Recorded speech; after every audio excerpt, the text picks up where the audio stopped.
Today we're tackling Scream 7, the kills, the reveal, whether the nostalgia actually worked or just felt like a safety net, and where this thing really lands in the franchise. But I'll tell you this up front, the most surprising thing about today's episode isn't the movie. It's how far off my ranking is from Mike and Tyler's. These two are not where I am at all. And by the time we get to the scorecard, you'll see exactly what I mean. So pull up your seat, let's get into it. Let's just rip the Band-Aid off here. This is Scream 7. Our initial vibe checks. Don't go too deep into it, guys. We're just going to give our initial reactions of how we felt. Tyler, why don't you start us off? I did watch this opening day on a Thursday. Group of my friends. Walked out. I was in the middle of this. There was some stuff about this I really liked, and then some stuff I didn't like about it. So as of right now, I'm in the middle. Okay. I did not have a good time. Let's put it. We'll put it like that. I had expectations, and almost none of them were met. All right, let's rip that Mike? Band-Aid off. I like this movie. Oh, God. I'm a defender of this movie, even though it has horrible Mike? stuff in it. I was not expecting that. Stop the podcast right now. There's no chance in hell that you like this movie. I almost really like this movie. Oh, God. Don't say that. Oh, Do not say that to me. Are you kidding? I am not Are you kidding. trolling us right now? I am not. No way, Oh, dude. God. All right. Okay. Well, I gotta know now. We gotta dive right in. Hey, before we get into the spoiler territory, let's just talk about some surface level stuff, particularly Sid and Neve Campbell's performance. Mike, where do you rate her performance in this one compared to her in the overall franchise? This might be my favorite performance of Neve Campbell as Sidney Prescott, as the character was so strong, and we got to see her dealing with these issues as the older person, and also revisiting it as like her daughter. So we get two levels of Neve Campbell, and I thought it was great. It's right up there with Scream 1 for me. Yeah, I'm going to have to piggyback off of him. Like, her performance in this is really good. It's definitely the shining part of this movie. Like you said, you get the adult version of her, but also you get her daughter involved in this, so now she kind of gets like the flashbacks of her as the kid, so that's really good. But I mean, this might be one of her best performances in the franchise. 100%. I actually do agree with both of you on this. This is one of the only things that I actually liked about this movie was Sid, and it's because of the dynamic. We've never seen her in this type of environment before, where she's trying to navigate being a parent while also trying to deal with her own trauma from what's happened to her and trying to kind of erase the past. I really loved it. And I liked some of the early scenes with her and her daughter and how they set up the whole thing. They did some really good things early on in this movie with Sid and her daughter. Not so much the husband. We'll get into that later. Right. But this was good. I rank this up as one of the best performances that we've seen from the character. Okay, so this is more spoiler territory here. So if you haven't seen it, pause the podcast, go watch it, because we're gonna get into some more of the nitty gritty stuff with it. Let's start with the kills themselves. Mike, how did you feel about the killing in general, and then you can get more specific if you want to, compared to again everything in the franchise? We're on the kills. We're kind of mid territory for me. The one with Chloe, where it's at the bar and he just like pushes her off and she gets like glass in it. That's stupid. The way they should have done it, if they want to do that, break the glass on top of it during the fight and then you drag her over it. The shining one for me is of course the McKenna Grace kill. Top notch. That's right up there, probably top 5 in the Scream franchise for me. So yeah, I didn't like it as much, and the reason why is the way it was set up. It was just silly.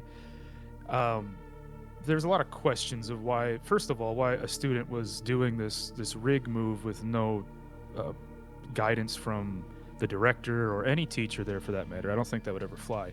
But secondly, the thing that mostly bothered me is the Ghostface did this weird, just like how he held up the knife. It was strange to me, and I don't understand why she wasn't kicking, trying to defend herself anymore. But for the way it looked, I thought it was cool. The last imagery of her dangling there and her intestines out, that was pretty gnarly and pretty cool. But as far as like the kill that kill goes itself, it didn't really do it for me. Overall, the kills really didn't move the needle for me that much. The opening was kind of cool. Again, I thought that was one of the more shining moments of this. I watched it, I was like, okay, we might be getting to something good here. But other than that, no. The tap one too, I wasn't a huge fan of. We're getting into that that like Thanksgiving type of vibe where it's like a show kill. Yeah, a little bit. Which was really weird, and then they even pulled the thing and the beer starts coming out. I don't know. I wasn't a huge fan of that. I wasn't a huge fan, but Overall, I also didn't hate it. Yeah, I mean, I didn't hate them either. They just didn't really. None of them really moved the needle for me. Yeah, when I watched this cold open kill with Jimmy's character, where he gets the knife in the side of his head, I thought that was really gnarly, and I was like, oh, this is how we're starting. Yeah. I was digging it. Yeah, the beer tab I thought was really crazy, but also the effects on it wasn't the greatest, and a little cheesy pulling the beer out, and then you see like the half blood, half beer come out. But I was really digging the kills in this, but I do really like the cold open kill with Jimmy's character. But then of course you get like the death with his girlfriend or whatever, where she's falling and Ghostface flips over with the knife. I thought that was really cool. Yeah, so he's holding the knife weird in that spot too. So that goes back to the McKenna Grace one. That's true a little bit. And of course, George, the horrible teacher, wasn't there. So there's why there's no adult there, Wesley. Yeah, right. Yeah. No. I saw. George failed me in this movie. Damn it, George. I was gonna bring him up. We'll talk about him a little more later. But also the lack of people dying is kind of just silly to me. Like the core four, what are their names? Mindy and Chad. They should have been killed. Correct. They should have been killed right then and there. There was no reason for the Ghostface to just injure them and leave them on the ground to go finish killing others. Like there's no reason that they left just this easy kill right in front of them and didn't do it. And then Sid's husband, how was that guy alive? Yeah, there's no chance that he should be alive. Yeah, he shouldn't. Absolutely not. The thing about it is, for this movie, is they kill off all the new characters and all the established characters survive, and that was the issue. We needed one to go. You needed someone with a little more weight to die, and even if it was Gale, I wouldn't minded it. I think we've passed that train. Of Gale dying? Yeah, I think we've passed it. Gale annoyed me in this movie. I would just take her out of the movie. Okay, so that let's segue right into nostalgia then, because she's kind of part of it, although she was in the last one. They used it a lot in this. It was the meta commentary of the whole film was basically about how every fan wants the old people to come back and this and that. Tyler, how do you think they used nostalgia in this? Do you think it was used well, or do you think it was a cheap ploy? I will say the corny parts of it is bringing in all the characters towards the end where they do all the cameos with the AI thing. So you get Roman, you get Mrs. Loomis, Dewey, and of course he gets his own theme song. I just thought that's funny in all the movies. Cool. But that stuff I thought was a little corny, because at the same time I feel like you could have gave the spotlight to some of those characters a little bit more. Gale was really annoying to me in this because she's in this but then disappears on the third act, so that really pissed me off. But I do like the Gale character. And then of course you bring in Stu for this, which is awesome, but the way it's done, I'm not too sure about that. But his performance was great though. Matthew killed it again, which I loved. But yeah, you're right. The way they used him wasn't I thought that's how they were gonna do it, but it just didn't feel right how they executed. Damn right, it felt right. Mike, what did you think? They overdid it I can see why people are gonna complain about that, and I would if I didn't enjoy this movie, but I do enjoy this movie. And the soundtrack, so wrong. The soundtrack threw me back to the older times of the slashers in the late 90s. The soundtrack rocked, and it definitely gave me the retro vibes. So awesome for that. Matthew Lillard killed it. You guys know that I knew he wasn't gonna be the killer. Yep. I will say that he was done right in this movie. The others I didn't need because they don't look right. It looked really cheap how they did those ones. Matthew Lillard was done awesome. The little segments like putting Red Right Hand in there, and then at the same time doing what they did in the first movie, like the shop owners turning the signs and stuff like that. That was cool. I like those little hints. So as far as that goes, awesome. Gale popping in and hitting a random person in the street, killing them out of nowhere. Absolutely ridiculous. Hated that scene. Makes no sense. Ridiculous. You could have just killed a kid in a costume. You don't know. Yeah. Yeah. Yeah, and then there was good stuff. I like the callback to like finally getting the interview. So I like that part. But other than that, Gale could have just, I don't know, left town. They actually have like a lot of callbacks in this movie, and I actually really like it. Like there's some stuff I smirked. I'm like, oh, that's cool. And of course you get that. Give them what they wanted since '96, the interview, and I was like, okay, that's kind of cool. But they also have like the sit down with like Gale and Sidney, and they talk about like people really think that Stu's still alive, where it's also attacking the people in the world, but also the people watching the movie. So I just thought that was funny. Yeah, and I get that, but the idea of the interview was cool. I just, again, I didn't think it was executed right. I didn't feel the weight of what it should have been. It just felt like what it was. It was just a way to get the killer to call. You know, it wasn't the sit down we should have got. It was one that to try to trick someone, and the Gale just ambushes her with these questions that came out of just nowhere. Absolutely insane. Well, that's to develop their friendship. Feel the temperature. Feel the temperature of what is happening. I am, and it's warm, buddy. Not the play scale. It's not the play scale. This was horrible. Absolutely horrible. The whole point of that scene was to have them argue and show that they're like, oh, maybe they're not as close friends as they've made it, but then to give us, towards the end, the whole, like, I trust you type of thing. I felt it. I didn't. I got in that hot tub. I didn't buy it. No, it was too cold. Way too cold. Temp was off. And then when Chad and Mindy come out too, I'm like, okay, this is what we got, so we got to deal with it, right? Okay, well, let's go, Chad. I like Chad. Here's the thing about Chad and Mindy. I like Chad too in this too. I like Chad. Mindy wasn't so much on. Knowing that they're coming back from the movie, like knowing that we can't stop that, I thought they were done pretty good. It kind of makes sense that they kind of go under Gale Weathers' arm or whatever. I think it makes sense for what we have. I just think that one of them should have died. It was just cool them bringing them back, but not having them be a big part, because obviously they're trying to move on from those characters. So I would have to agree that they did pretty good with those characters with what they had, but I do think that one of them should have died. Except for being left for dead, yeah. Like Wesley said, that part doesn't make any sense. Yeah, that was weird. What I think it just ended up being was what it was, a rushed script and rewrites. But we had to get the old. We have to connect Scream 6 to Scream 7 somehow. Yep. And they did what they could with the time what they had. It was okay. Again, Mindy didn't really do it for me. Chad, I liked his demeanor and how they were just kind of doing their thing. Like, yeah, let's not get stabbed this time. It could be in the friend group. But to go back to the recall of all the killers and all that, Stu was done great. It was this weird, like, oh, is he real, is he not? Obviously we knew that it wasn't. He wasn't real. And what really gave it away, and I knew this beforehand, but it was the dude at the mental hospital that they went to, Ethan Embry. I forget his name. Yes. Like, dude, you're 100%. lying, obviously. Really, like, you immediately know that this dude's just lying through his ass. Oh, like, there's no way. Well, we'll get into that when we talk about reveals. We'll get into that. We'll get into that. But Stu was great. Like you guys said, though, we didn't need all the others. You didn't need any of them. Well, the others were AI. You AI. To throw Dewey in there.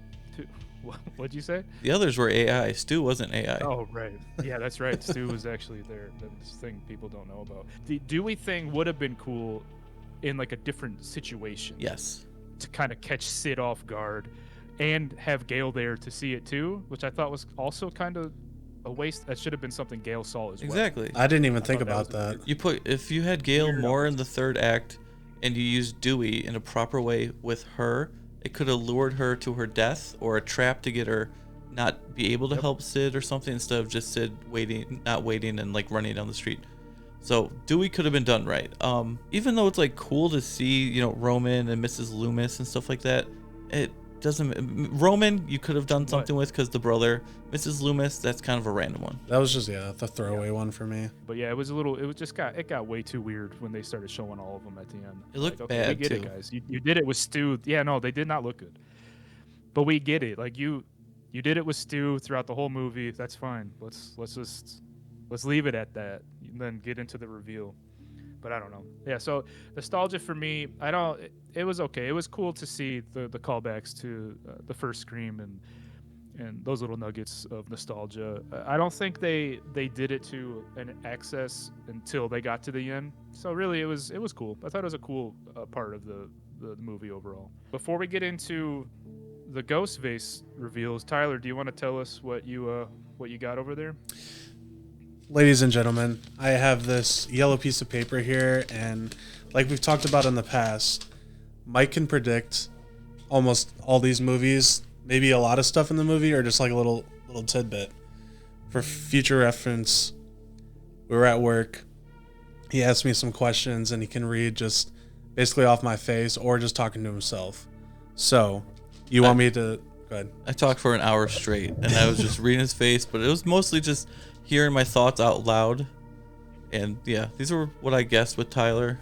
First, he started with Sidney and Gail of if they thought they were going to be alive or dead. He said lives on both of them. We mentioned the cold open. I was like, Mike, do you think that cold open in the trailer is actually a cold open? Do you think it's something else? Obviously, Jimmy and his girlfriend was the cold open. And then obviously we get, what the whole movie is about is who done it. He said 3 killers, but his second guess would be 2. We got 3 killers, but really it was kind of just 2 people. Stu being in this, is he real? Is he actually there as AI? Obviously it's AI, but maybe they got something in the future where it was actually him. But of course, Mike guessed AI. And then the killers.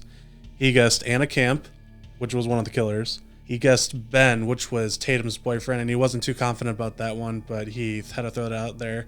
But the one that really got me is him talking out loud, and he was like, or maybe it's somebody we don't know yet, which would have been Carl. And I was like, no way, how does he know this? And I just immediately started laughing. You're like, okay, I got a reaction out of you. I'm writing this down. And I was just like, in my head, I'm like, what the heck? And then this is his other people category stuff.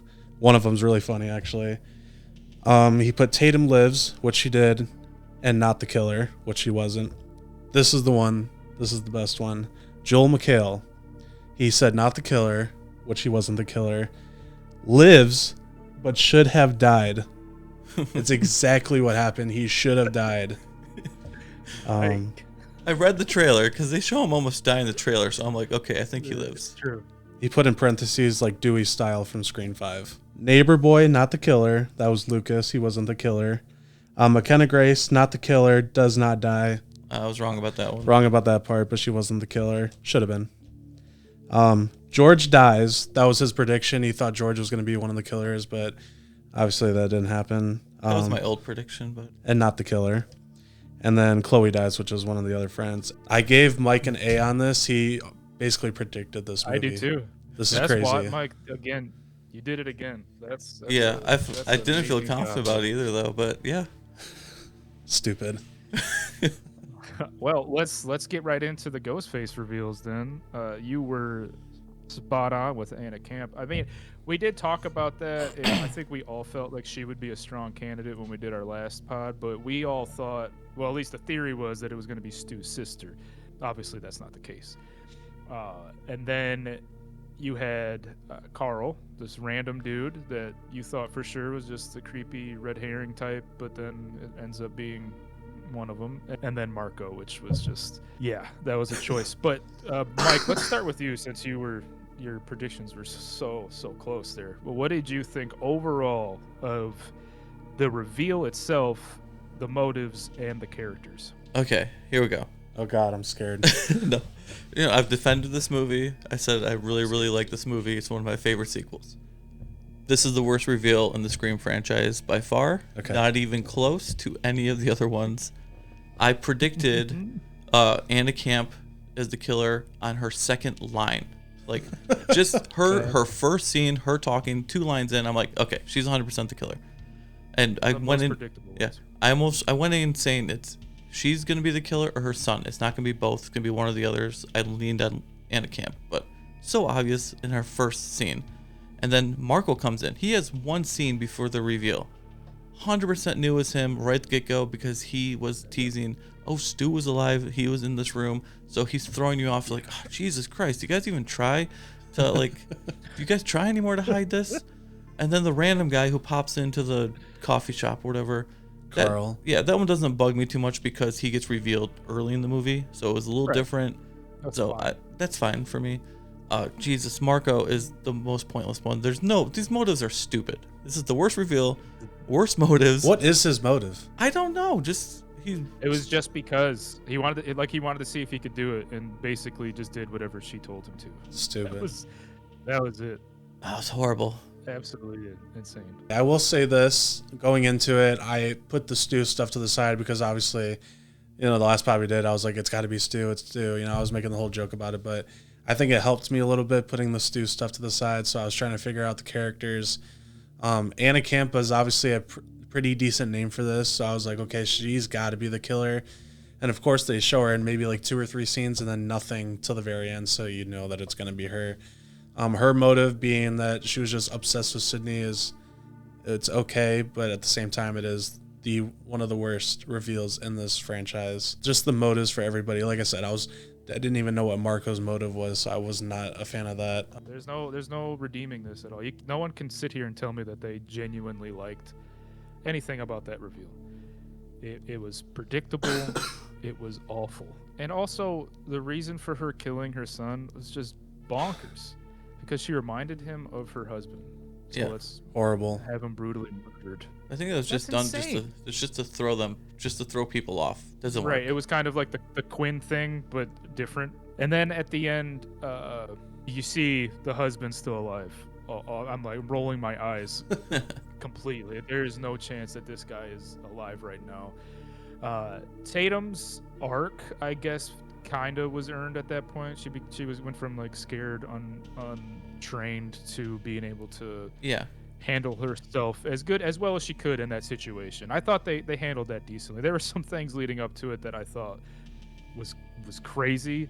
One being Sid running all the way back to town. Yeah, that's so stupid. When she could have got if you would have just spent the time to find the keys, you would have gotten there way before the time you actually did get there. So it was almost we're almost getting to like scary movie territory. This is Sidney Prescott. She probably knows how to hotwire a car at this point, all right? Yeah, exactly. Yeah, seriously. And then it's just barely an inconvenience. She's like not out of breath at all. The reveal, it's not just a bad one where it's kind of forgettable. This one is so bad that it's gonna be infamous for how bad this Ghostface reveal was. But again, I have to think that all the bad things that I didn't like about this movie was due to the fact of the rewrites, the scrambling together because we lost our 2 stars, the 2 main characters that were going to be in this. Now we have to rewrite everything. We have to lean heavy on nostalgia to make it work. Oh, while we're doing that, why don't we just make the meta commentary about nostalgia and how everyone needs the old cast members to come back and how people want to shelve the final girl because she doesn't have it anymore. All those things they talked about. Let's just lean heavy into it, and that's our meta commentary. Yeah. But it just didn't hit because it was rushed, because it felt like what it was, a massive rewrite in a short amount of time. Now, I do have a question.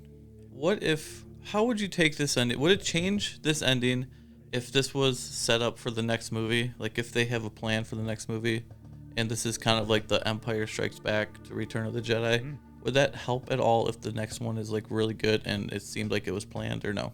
Yeah, I think it might, because it'd be one of those, you watch that one, it just blows you away, and then it makes you when you watch this one, for all the flaws that it had, they start to make sense of all of that. That might work out.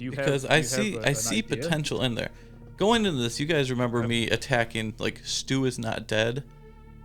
Well, if Stu is revealed to be alive in the next movie, I don't hate it anymore because now we have a setup for it.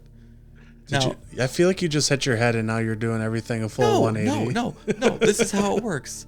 See, this is how it works. This is why Star Wars failed, because they didn't do this. They worked it in before they do it. So there's potential for that. Or George. Oh God. Hey, he showed up in a couple scenes and then just disappeared, or some other character like that. There's still area to build on that, but yeah, Stu could be alive. Stu's alive. Watch the next movie. Oh God. Okay, this might be the biggest plot twist ever. You total 180 here. But I love it, Mike. I love the energy, because that would be absolutely insane if they reveal that Stu was alive and had orchestrated something, and Marco wasn't completely stupid by horribly lying. Like Stu was actually there. Yeah. This would all make sense. It would all make sense if Stu's actually alive now. I will fully accept it now. As much as I would have rioted in this movie, I wouldn't riot in the next movie. Now, would you need a new trilogy for this to pay off, or would you just need a nice solid sequel to this one? Just a nice solid sequel. I would end it. Yeah, next one would be the last one, if I'm being completely honest, and then we shelve it for a little bit, and we move away from Sidney Prescott. Yes. As much as I love Sidney her. Rest. Yeah, like not dead though. Let her live a happy life. If they did another trilogy, that'd be too crazy. Like if they do another one, it's already 8, and it's crazy to think that we would have 8 Scream movies. Like, I think it just needs to end at the next one. Right, I feel like this one didn't really send Sid off. It kind of set it up to continue for us to realize that she's going to be in the next one. But I want it to be the full passing of the torch to Tatum. Like, let Tatum spread her wings in the next one. Let her just be the main character, which I kind of wished they would have done more of in this one. I want that to be more prevalent in the next one, where Sid kind of takes a back seat and Tatum takes the forefront. And that would be cool, though. That would be cool if Stu did end up being the mastermind that we never saw coming. I saw it coming. Now, if we do another one, with Tatum taking the role, it just puts a sour taste in my mouth that they killed like all of her friends in this movie. Yeah. So now, if they were to do another one, are you just gonna have her move to a different city and make new friends? Like, is that what we're doing, or is it just gonna be go to college. Legacy characters in this, like plus Tatum? So her friend George. Jesus Christ. Yeah. Oh yeah. Let's talk about George real quick. I wasn't a fan of that. If they were gonna continue it and they killed off all of her friends, I mean, sure, bring Chad and Mindy back, but it's time to move on with new characters, and they had something good with the group that they had, I thought. Yes, I wish they would have kept at least a couple of them alive. I didn't like that they killed all of them off, because you don't leave it. You have to move her. I think you have to change locations with her and throw her into a grander set piece, like a college, or just moving out on her own, or doing whatever. But yeah, I don't know. But George, real quick before we conclude, what was that about? I don't know. That didn't feel right at all. There was so much setup and nothing paid off, which is why he potentially could be still involved. Yeah, he could let. Mike, stop putting these thoughts in my head. What? You want me to tell you what's gonna happen in the next movie? I'll tell you right now. Look at me. Just joking. I'm waiting for it. But they use an actor who is. People know his face. People recognize him. They know who he is from all the shows that he's done in different movies and stuff like that. George. So you got him. The character himself seems to put Sid on like kind of a little bit of a pedestal and uses it against Tatum. He's a classic asshole, So one or two things needs to happen to him. Either he is the killer and he's super obsessed with Sid, or he dies. That's the trajectory. One of those things should have happened, and they didn't. And then they just show him weirdly at the crime scene. Yeah. What are you doing there? just gazing over. Creepy Yeah, teacher. it's weird. I do want to bring up a random thing that I was thinking when I was watching this movie, and this is a throwback to our Texas Chainsaw Massacre 2003 video that we did. Boy. And in that video, you and Tyler talk about those drying clothes on the clothesline. Oh. Did you not get those vibes from Joe McHale in the garage? I was laughing out loud with how, cause me and my sister went to go see it, and we were probably being annoying because we were laughing out loud with how many tarps there were in this garage. What like is going every on? 6 inches? What the heck? He's moving them out of his way. Like, when does it end? Yeah, I was just So spot on. the whole time I was picturing both of you talking about it. I was like, oh, that's killing me.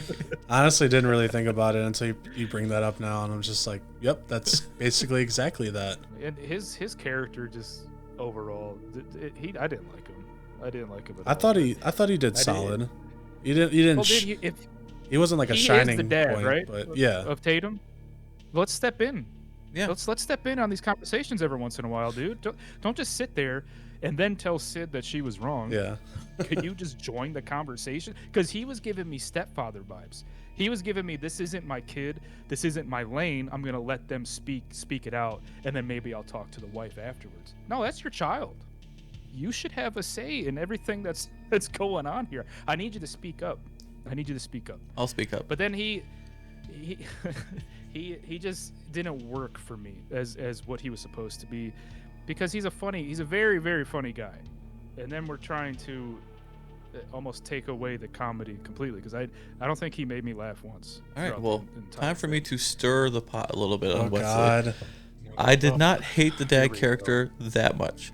I went in this movie thinking I was going to hate Joel McHale because I don't take him serious as an actor. He actually did a decent job. Now, when you say stepfather vibes, I totally agree. I didn't think about that before, but you're right. Stepfather vibes for sure. The only problem I really had with the character, besides him not dying from those wounds, is if he's like was he chief of police or something like that? Yeah, he's like sheriff or something. He's like sheriff. He's like high up or something like that. Head honcho. Yep. He seems pretty useless. He can't like every fight he gets in with somebody who can't see out of a mask, he was losing. So that's the only part that really bugged me, was he was kind of useless. But yeah, there's a lot of those like weird moments where you're kind of head scratching, like why did you choose to do that? Like why are we letting Tatum go through the wall? Yeah, I was literally when just she about to was bring in that a up. I was literally safe room? thinking that. Yeah, that's such a bizarre choice by such a seasoned vet in Sid. Like Sid knows better. She knows better than to put her daughter into something. Why like even that. go I in don't the know. wall? You were literally in a safe you were spot. safe.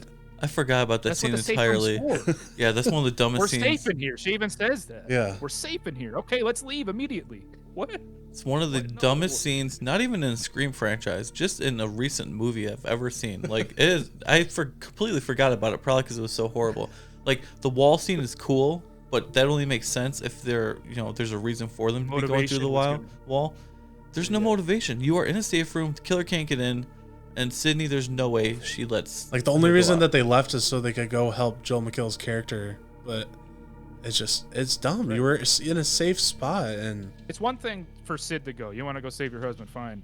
Which I feel like he got put on the back burner a lot during this Yeah. film. He doesn't even get brought up. It's almost a surprise to her. It's like, oh yeah, I have a husband. Oh, I'm so glad you're still So alive. true. But Sid goes fine. Do not let Tatum go. I don't care what Yeah. she says. No, you're staying. You're staying in the safe room. You stay here. We talked about the meat and potatoes, the ghost face reveal. Let's give a final verdict. Tyler, give me your score out of 10. I watched it twice actually. I watched it the Monday after opening day, just to see how I actually felt about it, because like I said, I walked out. I liked it, but I wasn't sure, because there's stuff I liked and stuff I didn't like. I don't know. I honestly right now I'm gonna say a 7 out of 10. Whoa, you went way higher than you were at work. Yeah, I don't know. It's a 2.5 out of 5, but I don't know. So then it would be a 5 out of 10. No. Okay, 6. I'm going 6. Final answer. All right. All right, I'm giving this a solid 4. 4 out of 10. Again, very disappointed in the overall everything, really. There was only a couple things that I actually enjoyed from this movie. Gives it a decent score from where it should have been with me, because when I initially watched this, it was a goose egg for me. I did not like it, and then I had to sit with it a little bit and kind of be fair, I had to really think, okay, there had to have been some things, and then I started thinking, okay, Sid's performance is good, her and Tatum, I like that, and there's things, so I give it a 4 out of 10. Mike, Yep, that's me. Don't Okay, He's smirking already. This is Get what we're ready, doing for Wes. this movie. All right.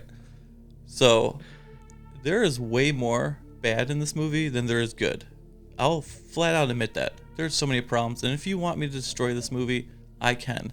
But I choose not to, because the first thing a movie should do is entertain you. I was very entertained by this movie. It's given a 7 out of 10 for me. I thought you would have gone higher. I take 7 from I'm not. I I'm was not going I was higher, really man. I'm not expecting insane. I thought you were about to lay a 9 on us. Oh no. If anything, I thought maybe it would go 8 or 8.5 or something. If the but- reveal had been better, then yeah, this would be like up in 8-9 territory. But I entertainment is personally what still got. think 7 is still too high. Yeah. But they did. I will say, I will agree with you on that.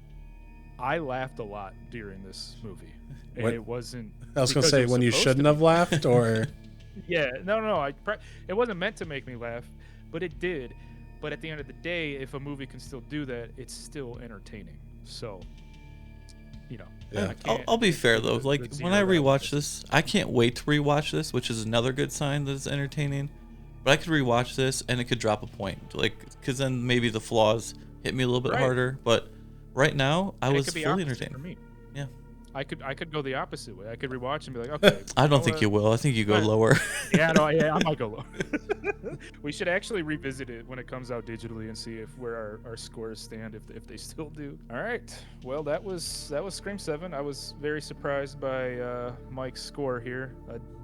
I thought you were gonna be right there with me, Mike. I was very surprised that you liked it as much as you did. Oh, I knew But- we would be polar opposites. But yeah, let us know what you guys thought. If you agreed with me, the right one, or if you agreed with Mike and Tyler. The definitely right one. Yeah. We'll catch you guys in the next one.